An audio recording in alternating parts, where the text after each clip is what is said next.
Come on, you Spurs. Come on, Tottenham Hotspur. Up the Spurs. 3-0. First team to win at the Hill Dicky Bum Stadium. First team to, what is that? I think it might be in the Premier. I can't remember. Can't remember if it's in the Premier League or in all competitions, whatever. We won there. No one else has. First team to score a set piece against Everton. And 3-0. Another clean sheet. And it's funny, I was talking about this in the pre-match. I was actually quite staggered by how well we're doing in the league. I haven't really been paying attention to the league table at all. You know, what's the point at this time in the season? And then suddenly I was like, goal difference is good. Amount of points is good. All of it points to good.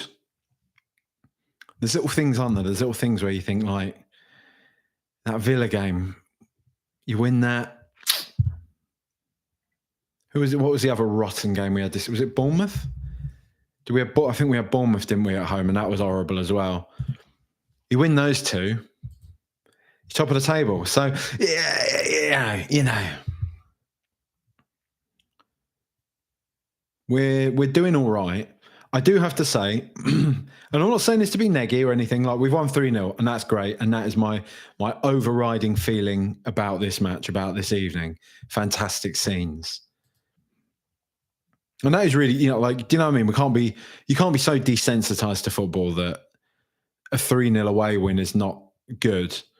It is kind of mad how we are smashing teams up away from home and we're terrible at the Tottenham Hotspur Stadium. And I speak no word of a lie. You know, I haven't been getting a lot of sleep and stuff lately, so to be fair. But halfway through this game, I suddenly realised, we're playing at Everton, not at our ground. They do look sort of remarkably similar from the you know, the television, the broadcast view, right? Remarkably similar grounds. And so it also makes me think, like, look, if we win 3-0 there, why can't we win more games at our gaff? What's going on there? The thing is, there was a lot of doomsaying ahead of this one. A lot of people were saying, I'm not feeling too optimistic about this one.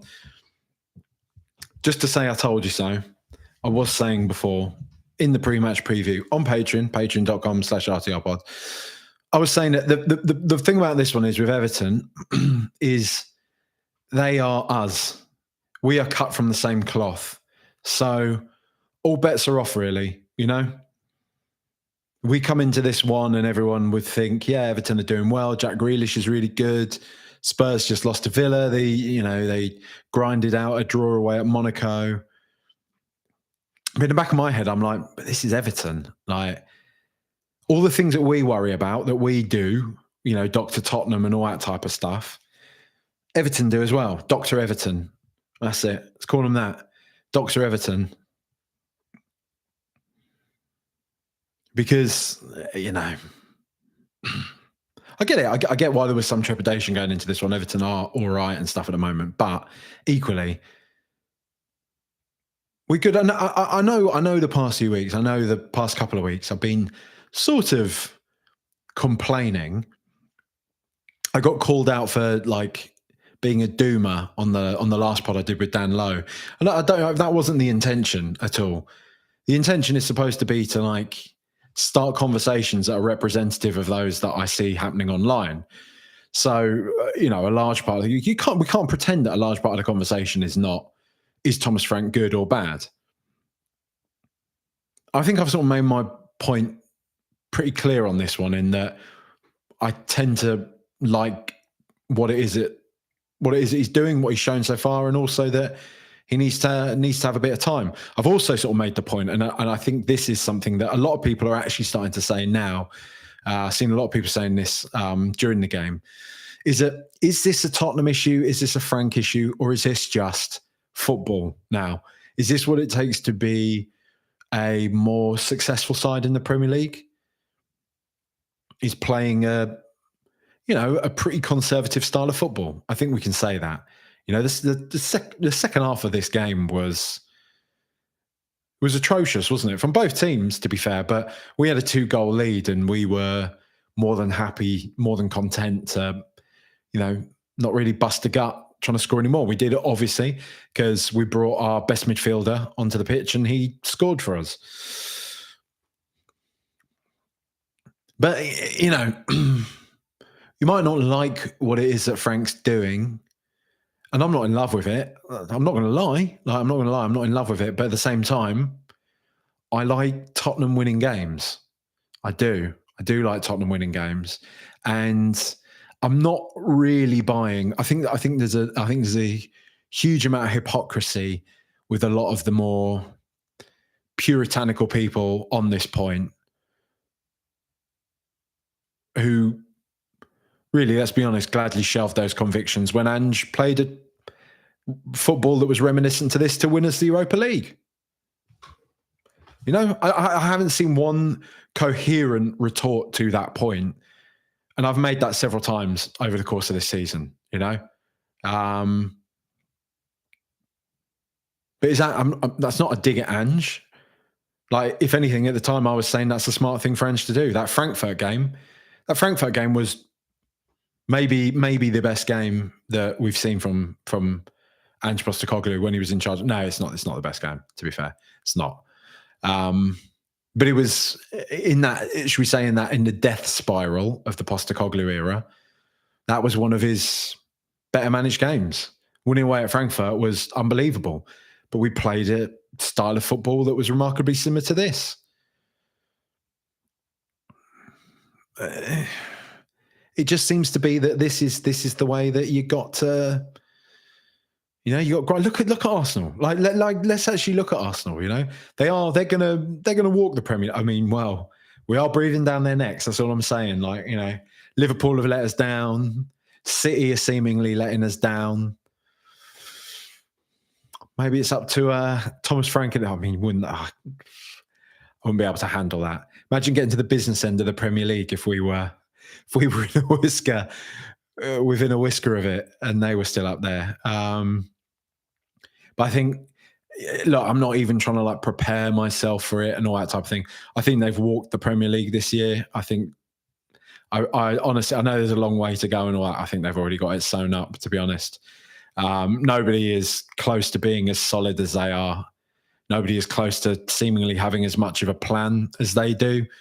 It's just they've built a team. They've spent a lot of money.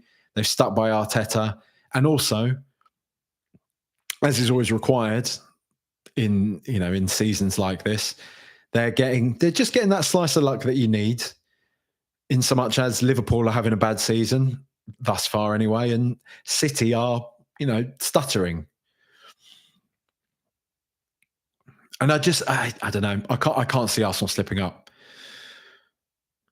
But are they going to be complaining come the end of the season if they win that? If they win the Champions League as well? Which, please, look, I can. I've seen them win. I've seen them win the double. I've seen them win the Premier League. All right, it's not going to be pleasant, but I can take it.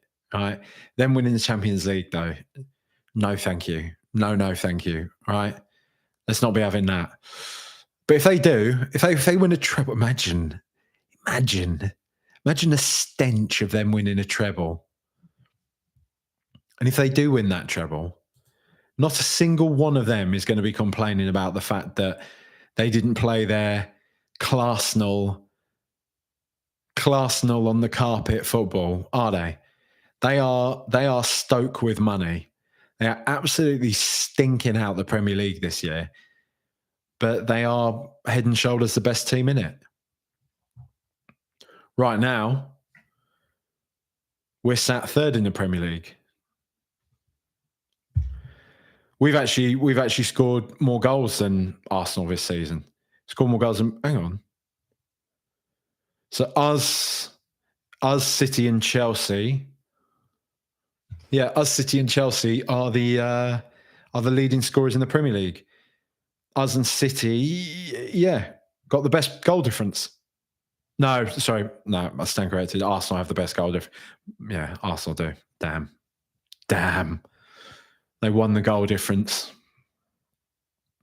It's just what it takes, though. Is this what it takes to be successful in the Premier League at the moment? Maybe it is. And if that is the case, then we probably have to concede. I mean, look, I say we probably have to concede. I'm saying this like, I'm gutted about this or something. I quite like Thomas Frank. I quite like him. Yeah, I do find the football a bit boring at the moment at times, but I quite like him. I like him as a bloke. I think his chat is pretty decent. And I also still stand by the point that we don't have Maddison, we don't have Kulusevski. We lost Sonny in the summer. Imagine if we bring in a Semenyo or someone like that. I think we'll be miles better in an attacking sense. I mean, we already started to look a bit better today, while Kolo Muani was like, and Phil said this to me on WhatsApp. He's like, he was like oddly effective despite not really doing anything, and I think that was quite a fair thing to say. He stayed forwards. He was running into space. He was looking to get on the end of things, and he just seemed to be like a menace. That was my take on him anyway. I felt like he was a bit of a nuisance, and he was always giving sort of Everton's defence something to think about, which is not something you've really been able to say for Richarlison for the past few games. I think that intensity in the final third did start to tail off a bit after Xavi Simons picked up that knock. Like, he was playing pretty well up until that point, and then picked up a knock. And I think his performance level really did dip after that. He was not very happy to be taken off. But, I've seen some people say, oh, I don't like that attitude. I like that. I want to see that. I want to see players not want to come off. I want to see players stay on and fight for the shirt and all that type of thing, right? You want to see that. That's what you want from your players. So I do think our sort of, our intensity, the invention that we were bringing to the game did tail off as soon as Siemens took that knock, and Kolo Muani clearly, got tired. And Frank said that. Frank has said that, he's not really, he said that in the pre-match presser. He's not ready for 90 minutes week in, week out yet. And he doesn't really want to do that to him. I was surprised to see him start today. I really was. But, nice. It's good to see it get mixed up a bit. Brennan Johnson is just, he could, like Dan Lowe said to me the other day, he could do nothing again ever in a Spurs shirt, and you'd have a huge level of respect and thanks for him for what he did in Bilbao and for, the goals he scored last season and everything like that. But, I don't think he's not very effective, is he? He's not. When you sort of see Mohamed Kudus come in and you can see what he's capable of, you do sort of have to demand a bit more from Brennan Johnson, don't you? But 3-0. We've won 3-0. We're sat third in the table and got a big game in the week against Newcastle. But it's nice to have this sort of momentum going into it. And like I say, in some ways, I'm not that worried about it. It is the League Cup, so I would like to see us. I'd like to see us make a fist of it. I'd like to see us win the competition. Newcastle is obviously a tough place to go, but we're 5 points ahead of them this season so far. They've, been okay. They've stuttered a bit as well, I think. But they've got some good players. They've got some dangerous players, but we play really well away from home. So it's going to be interesting to see how these two styles mesh. Eddie Howe does, I think I would say anyway, look, I'm not a tactico, but I would say on the eye test, I think Newcastle play somewhat more expansively than Tottenham. But then I would probably argue that they've got the personnel to be able to do that, whereas Spurs aren't quite there. But we've won 3-0. We've won 3-0 away from home at Everton. I'm happy with that. Like, I'm happy. We won away at Leeds, another team that hadn't been beaten there for a long time. We've now won away at Everton, another team that hadn't been beaten at home for a long time. We can choose to ignore these things, or we can accept the fact that even if we don't particularly like it, we are an effective side. We're an effective outfit. Frank, as he keeps saying in his presses and stuff, it is his job to maximize the components that he has at his disposal. He keeps being asked about like the players and is he sad about not having Maddison available to him and all that type of thing. And he's been very respectful to the players that he does have at his disposal. But, you know, he is sort of saying, it's my job to make do, to do the best with the what I have at my disposal. And I think we can probably say he's doing that, can't we? I think the only grey area for me is the Bentancur Palhinha double pivot, right? I think that's the thing that I know people are going to say, what do football fans know? This man's in training with them all the time. Yeah, fair, fine. I get that, but I still just don't quite get it. Especially because I see Sarr look so effective every time he comes onto the pitch, every time he started for us. And he was asked before the game, wasn't he, Frank, about why he's not playing Sarr. And he said he's not been injured. He said maybe we need to take a precaution or something, but he has been impressed with him and he just wants to see what everybody else has got about him. I don't know. It was a little bit mealy-mouthed, I'm going to say. Like I know he's not going to say, well, actually, in these couple of games, I told him to do this specific thing and he's not doing it. He's not taking on the learnings that I'm giving to him, so I'm dropping him until I feel like he's a player that's more receptive to my methods or whatever. I'm just speculating, like, but you know what I mean? If that's what it is, if that's why he is dropping Pragmatism, because Palhinha and Bentancur are, you know, they're more senior, they're taking on board what the manager's saying or something. I don't know. You know, maybe it is something like that. But I think it is to the detriment of the team overall. I do think it is, because I think Pragmatism he started this season brilliantly, and I think he is a brilliant player. PG has said the Hill Dickhead Stadium more like. I hope that doesn't get me demonetized. It was worth it though. Isla Lillywhite, I've slated Vicario on here quite a bit recently, but got to give him his flowers again. Outstanding. Hashtag, you've seen the Tottenham, now F off home. He was pretty outstanding today. He made a number of very, very good saves. I will give him that. I'm sure he'll be pleased to hear. Anon says, hello, Jack. Hope fatherhood is treating you well. Very well, thank you, sir. Not the worst result, eh? Starboy. Yes, mate. Welcome in Pieces says, congrats. Thank you very much, mate. Also says, today was good without being spectacular. We're getting there, but still some way to go. Maybe 1 or 2 in January if we can get half decent players, and another 2 or 3 in the summer, and we'll be cooking. Yeah, you know, that's it. Just, I mean, this is the main thing. This is one of the main things that Arsenal have proved as well, despite the whatever the method of playing stuff. You just got to keep buying players. You have to keep incrementally improving the squad. Even if you look at some of the players that we got and you think he's really good, we don't need to. Why are we buying another? Whatever position we've got these players, if the decision's made that there's an incremental gain to be had, then that's all that matters, really, isn't it? If we're getting proper players and everything, right? De Hoof says the architects were the same for Everton and Tottenham's ground, so it doesn't surprise me. It doesn't surprise me at all. Adam Mitchie says, top scorers in the league with our set-piece clogger ball. Just wait for our attacking players to return and we'll definitely be winning 5-0 every week. That would be very nice, mate. That would be very nice.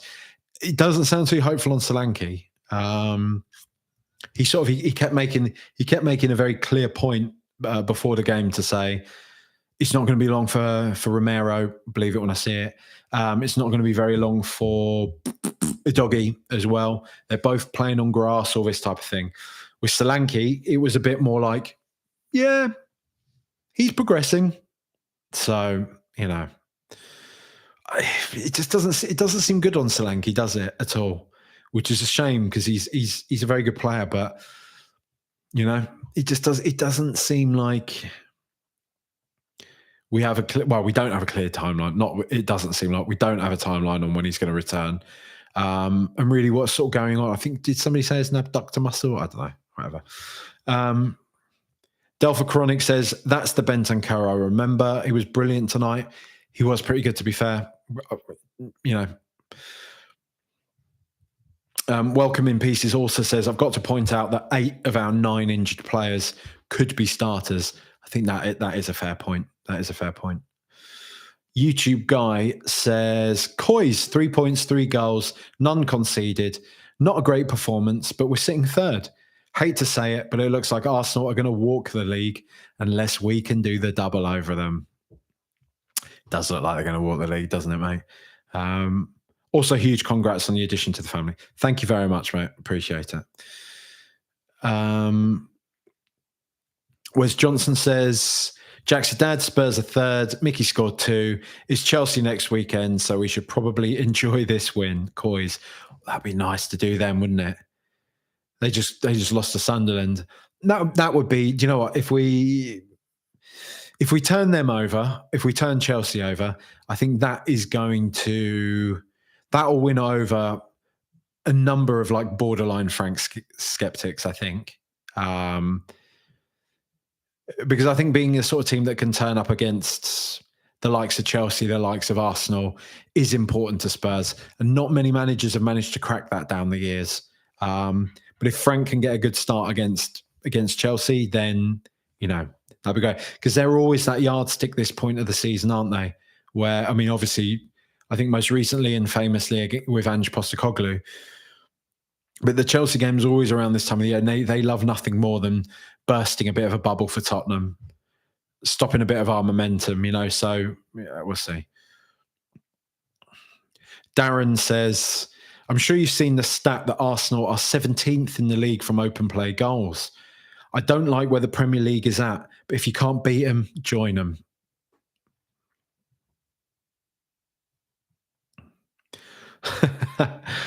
Stephen King says, hello, Jack. Question. What's worse? Your mechanic sucking air through his teeth before giving an eye-watering quote, or Gary Neville doing co-coms and inhaling sharply every time we make a tackle? I mean, we're just lucky that every time Romero makes a tackle, you got from Neville, haven't you? Oh, I think he's been a naughty boy there. I think he's been a naughty boy there. What was the nonsense he was talking about as well, saying that Everton's goal that got denied, he was saying, I think this is a 50-50 one. So it's two of their players sat in an offside position, holding the goalkeeper back, obstructing the goalkeeper. What's 50-50 about that? Like, what is 50-50 about that? If we're talking about it being 50-50 through the eyes of our, let's be honest, fairly poor and inconsistent standard of officiating in the Premier League, then yeah, I'll take it as that. But if you're saying like, as a scholar of the game, that's a 50-50, come on, mate. Behave. Anon says, no more looking at Arsenal, look at Bournemouth. Go on. Fine. Wes Johnson also says, can we big up Big Kev? What a player. He's good. He had one moment where I thought he's got lucky there. He was a bit sort of rash in the box. He made a sort of poor pass, and then he scrambled to try and win possession back. He just about got it. It was a bit clumsy. On another day, it would have been a penalty to Everton. Like, if things had just worked out a little bit differently. But other than that, yeah, he does seem pretty talented, doesn't he? And it was, how much was he? Not a lot, was he? It's like 20 mil or something, wasn't he? It was like a good bit of scout in that big dance. William Gardner just says, you got to imagine the feeling if we beat Arsenal when we meet them, potentially derailing their title charge. And look, mate, if we're sat in this sort of position and we're beating them, then, maybe we're inserting ourselves into a title charge, mate. Wouldn't that be funny? If Spurs just went and won the league this year? I wouldn't be getting too excited about it, but still. Eris says, massive congratulations on your new arrival. Great to get the win today. The football is hard to watch. Fine when we win. Not so much when we lose. Hope we get to see a bit more Assar. Agreed, mate, and thank you very much. Mike says, feeling better than after the Monaco game. Not going to moan when we still won 3-0. And that's it, isn't it? We've won 3-0 away from home in the Premier League. And one of the other points I was making in the, I know I keep referencing myself, but whatever. One of the other points I was making in the pre-match pod is that when you do go through the Premier League, and I think this becomes increasingly the case with every year that goes by, pretty much every game in the Premier League is a tough game. I don't look at any of the teams in the Premier League and think, this is going to be easy. Like, this is, we'll walk this one. So, 3-0 away from home. You've got to take it, haven't you? You've got to take it.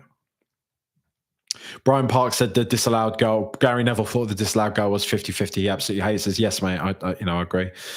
Ben Mathias says, I love watching us away from home. Hard to beat. Resolute, professional. Just need to find a way to be convincing at home. 13 points away from home already this season compared to last season 17. It's quite mad, isn't it? Also, Big Kev is a great option for us. Knows his role and does it well. Quality signing he's proving to be. Zeros and One says, red inch or orange inch? And that's a if you know, you know one. That's what I'm going to say on that one.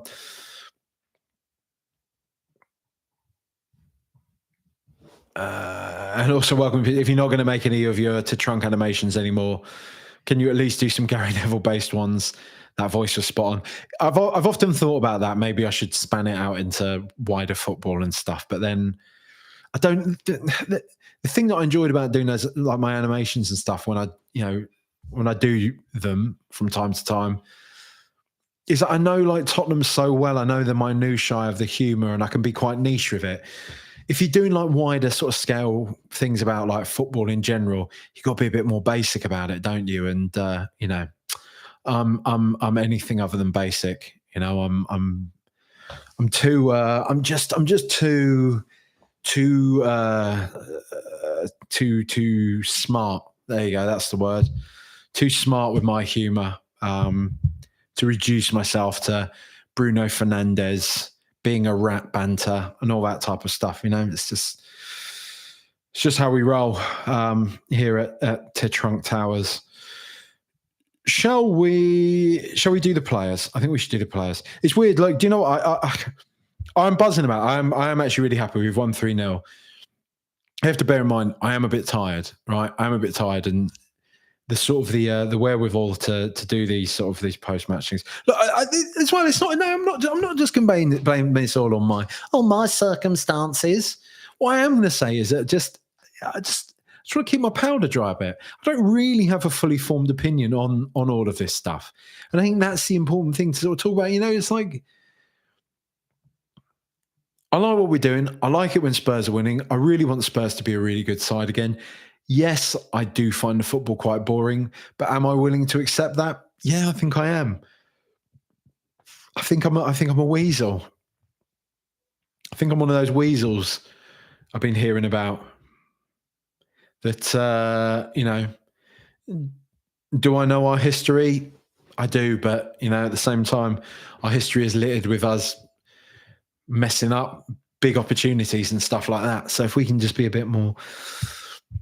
If we can be a bit more sensible, if we can be a bit more Lib Dem about everything, right, then, we can have a nice cream tea at the end of the season, can't we? I don't know what that's got to do with being Lib Dem. I'm not doing politics jokes. I'm not sharp. Let's do the players. And again, I'm going to say now, I'm about to do the players, so there's going to be an ad break coming up, right?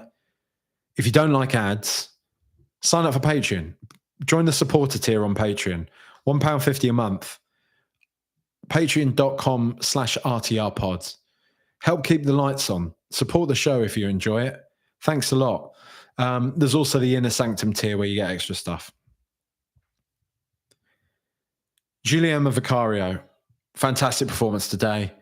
I know I've been out for him for a while, but good, wasn't it? Good. Pedro Porro. Very good today, I thought. Had a weirdly poor game against Monaco, but I was really impressed with his performance today. Like defensively as well, I thought he was pretty sound. I'm just trying to have a look now. So let's have a look. He won 3 of 7 ground duels. Didn't win any of his aerial duels. Was dribbled past twice. But, he did make 5 clearances. So there you go. I think his passing was quite good as well. Yeah, his passing was really good. I'm just having a look now. Good performance. I like him. Did he get an assist? I think he did get an assist from the corner, did he? For Mickey's second goal, I want to say. Big Kevin Danso, fantastic performance today. Lovely piece of business, wonderful player. Mickey van der Ven. He's definitely growing into his role as captain. 2 goals. 2 very well taken goals as well. Jack Grealish was absolutely rattled by him today. Very good. Very good. Jed Spence, all right today. Got skinned. I mean, he had to be fair to him, I think he was coming up against Ndai, wasn't he? Who is a slick baller. Ndai, like, what a player. No, I would hope no penitentiary posts tonight for Jed, because that would be inaccurate, I would say. So yeah, fair enough to him. Tough player to come against. Maybe underestimated him a bit. Don't know. João Palhinha, decent, did his job, didn't he? Rodrigo Bentancur, very, very good as well. I felt fair play. I don't really like that midfield pairing, but to the point I've been making all podcasts, if it works, then if it ain't broke, don't fix it. Brennan Johnson, was he playing? Apparently so.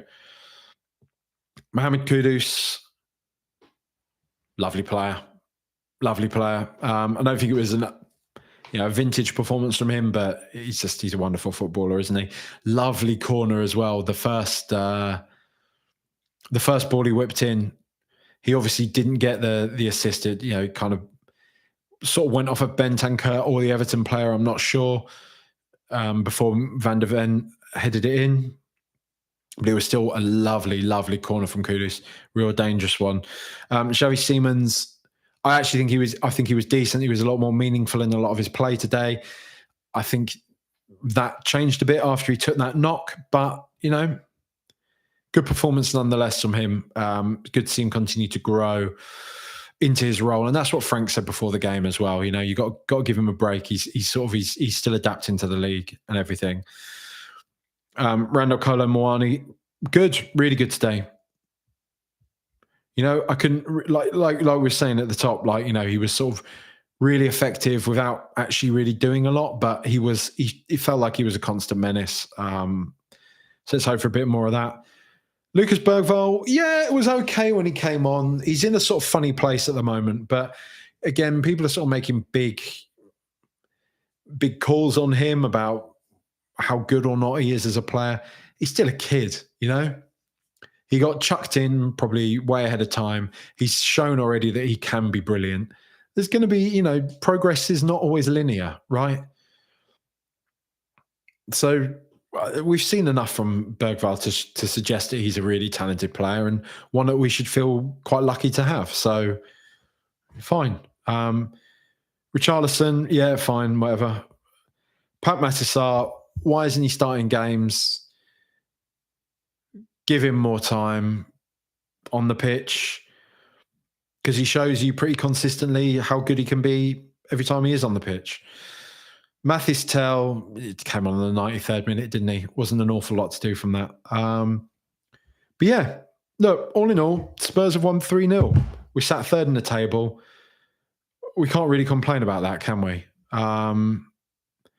It's a good performance. I think Everton are actually, I've got to say, I think Everton are a decent side. So that makes me sort of happier with that performance. Grealish, somebody I was really dead against Spurs going for this summer because I thought he's not going to be any good. He looks like a lovely player. Ndai's wonderful player. I think they're a decent side, Everton. So I'm pretty happy with that. It's decent, isn't it?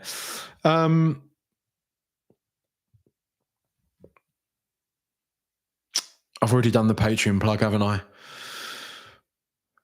I'm going to do another pod tomorrow, obviously, during the day with Phil. So great. I mean, that's Monday. So we'll have more of a studio pod, more of a discussion on that. And then on Thursday, it will be the Q&A pod. So if you have any burning talking points or anything like that, send them across to me. DMs are open on Twitter. Send them to me on Blue Sky. Send them to me on Instagram. I've also got a TikTok, but I don't really use it. But if you want to ask me questions on there, please do so. Patreon.com/RTRpod. Thanks for tuning in. Thanks for listening. Come on, you Spurs. Leave ratings, leave reviews, drop us a like, all that type of stuff. Much love. Enjoy the rest of your evenings. Come on, you Spurs. Up the Spurs.